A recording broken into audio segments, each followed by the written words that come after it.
You are listening to part 1 of episode 38 of the Psychotherapist Podcast, a podcast featuring myself, your psycho, your host, your one and only true friend, Malcolm Clancy, as I speak with my shrink, my therapist, my rock, Doc Bob, the Magnificent.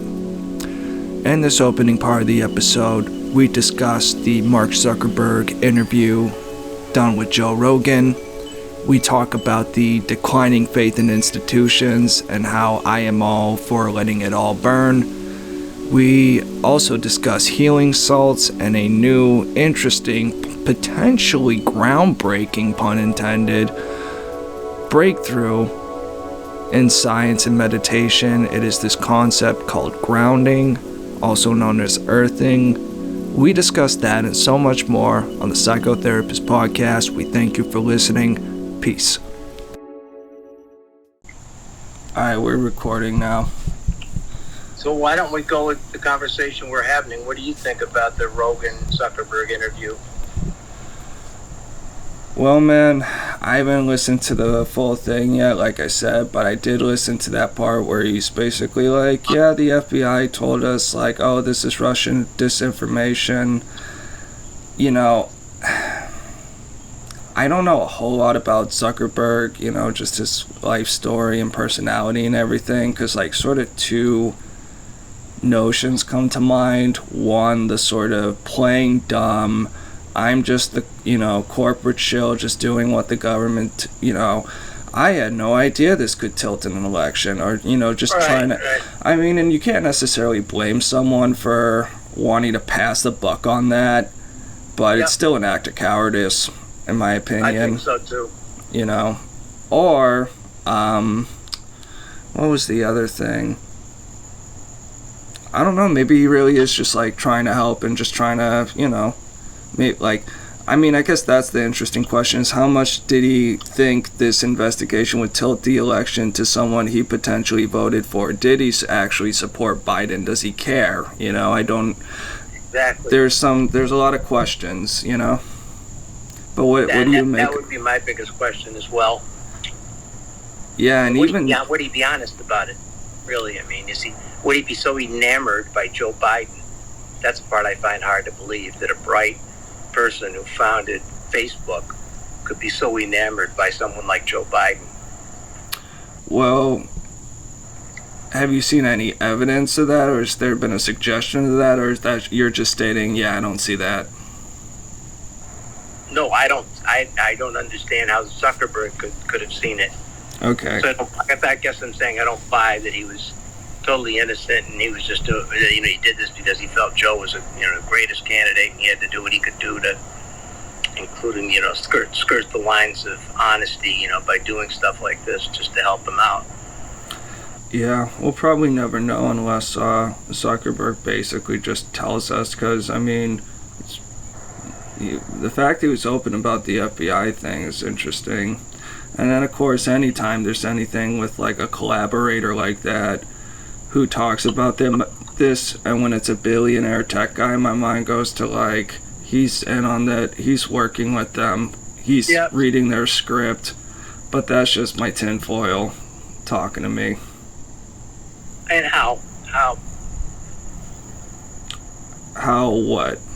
Is your tinfoil talking to you about that?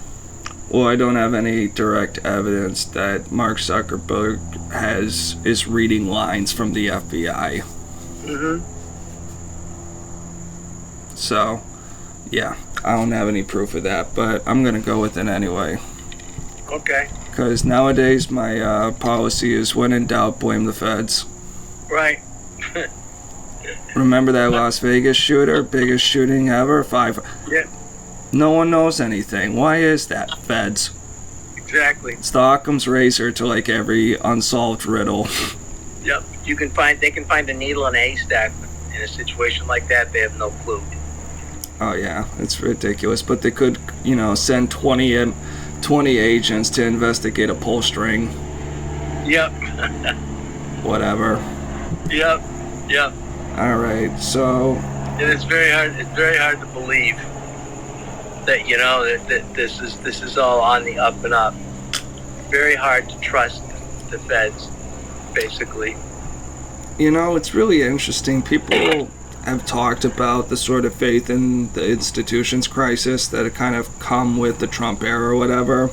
Mm-hmm. I ultimately think it's a good thing because, for one thing, we're a democracy. Our institutions should be fucking afraid of us. It's a delusion to think that they actually are, but they should be. Right. Oh, where was it going? Sorry. I'm fucking tired. But this is what the 60s was all about. Questioning institutions, lack of trust in the FBI. So It's not like it's something new. Well, it's like part 2. It's like they stopped. Something happened and they didn't finish the chapter, so now they're picking it up again. Yeah. No. All the same issues. Yeah, man. I think there was just at least amongst like younger people, maybe older, I don't know, but the sort of blind faith in institutions things. I can't remember what I was talking about, but, you know, my sister, Buchenwald, snapped at me like, you're the reason why people have lost faith in the institutions and blah, blah, blah, blah, blah. And I'm just like, alright, I'm a devout Catholic, right? Mm-hmm. Not really, but theoretically, hypothetically. If the church diddles a lot of little boys, is it wrong to question the institution? Is it really so wrong? Are institutions incapable of evil? Give me a fucking break. You know what I mean? Exactly. But I think there was a delusion of like competent government and some form of unity, like with the you know, they talked about the good old days of the news of like, what was it, Walter Cronkite, and there was only like 3 news guys on the like whatever, and we were all on the same page, and it's like, you really fucking weren't. You were all just listening to one guy. Yep. When literally everyone is reading the same exact newspaper, it's like, of course you're going to agree on the facts and reality and like, whatever, you know? So, I don't know. It's interesting. I remember Alien Girl telling me that Trump was part of like the Great Awakening, which is hilarious to me because I always think of Donnie T as the Messiah, but you know. Mm-hmm. How did she see him as part of the Great Awakening? This conversation was a while ago, but I think I'm just trying to think. I can't even remember what the Great Awakening like really even meant, but I think Trump was a shock to the system where a lot of people were like, I need to reassess what the hell is going on, because clearly like what I've been told and what is actually happening is not matching up, because everyone said, not a chance in hell Trump wins. Not a chance in ha ha ha ha ha ha ha. Laugh it up, yep. Yeah. And now he's not even the president anymore, and we're still in the Trump era. Exactly. You know, it's wild, but whatever. But yeah. So do you want to move on to grounding? Yeah. Yeah, because I'm kind of in touch with the the whole meditation community and follow a lot of what's written or spoken of. I hear a lot of things, a lot of alternative sort of healing, either healing rituals or healing behaviors or things that people use, claim that these are helpful to them, mind body stuff basically. Mm-hmm. But the grounding concept is very simple, and I first heard it probably a year or so ago in a meditation tape, and I don't remember who was doing the tape, but they talked about going outside into your backyard and walking into the dirt, putting your foot in the grass, and sort of connecting as much as you could with earth elements before you did the meditation. And then maintaining that connection throughout the meditation, like laying in the grass, for instance. And they used the term, I think it was grounding first, was the one they first used. And now earthing is a little bit more in the vernacular. Or it might be vice versa, but I think In fact, I think the new book that's out is called Earthing. So it just interests me that this is another, healing technique that doesn't really come out of the East or West, but, it's a recognition of the importance of the environment, I think, and how we blend with that and how we incorporate that into our psyche and our lives and how meaningful it can be. And, I think that, a lot of people, I don't take it to the vegetarian level, want to connect with plant-based food only, but a lot of it makes sense. The technical part about the neuron, the electrons and everything else connecting in your body by earth, and you touching, physically having, your parts of your body touch the earth, how that regulates some of the electrons that are coming into your system. I don't have a clue how to describe that. I wish you did, because honestly, it sounds like a bunch of New Age green agenda gobbledygook. It does. Yeah, it absolutely does. It absolutely does. Because I'm put your toes in the dirt, and that's kind of how I took it. It's just like, it sounds like something the ancients would have come up with, like, for a cure for, I don't know, like an ear infection or what the fuck ever. Right, right. Put your toes in the earth under the third moon. Exactly.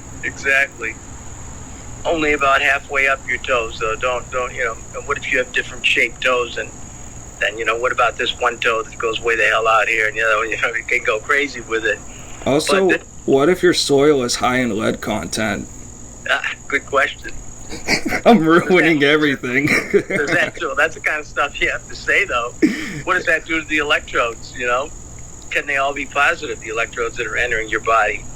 Yeah, because something's entering your body, I mean, bacteria enters your body. Some of it's good, some of it's bad. Like, who knows? Absolutely. Absolutely. But that is very interesting, and it's something I can totally see, like, yoga moms, like, who, like, collect crystals, being super into. And I don't know if they'd be super into it to a certain point, though. I don't know how many of them want to get their hands dirty and play with dirt, Yeah, that is a fair point. I will say, though, that just as, like, I think, doing some little thing before a meditation is nice and helpful, like putting your feet in the grass, or, like, if you have a pool, put your feet in the water or something. Right. Or in a bucket of ice or what the fuck ever, just ground yourself in something. And does it have to be earth? Could it be water? Yeah, absolutely. Could it be salt? Of course. Healing salts, that come from the so-called healing salt, caves of the Mideast or wherever they bring the salt from. Interesting. When you go to these places, they have some around here. I think there's one on the North Shore where you pay a certain amount of money and you go in and you basically you meditate with while you're bathing in salt or laying in salt. Putting your feet up to your knees in salt with a certain kind of salt. And I looked at it, looked it up just for the cost and all of that at one point about a year ago. My daughter was willing to go with me. We were just going to try it just for the heck of it. Mm-hmm. We never did it. It's still on my list of things to do, though.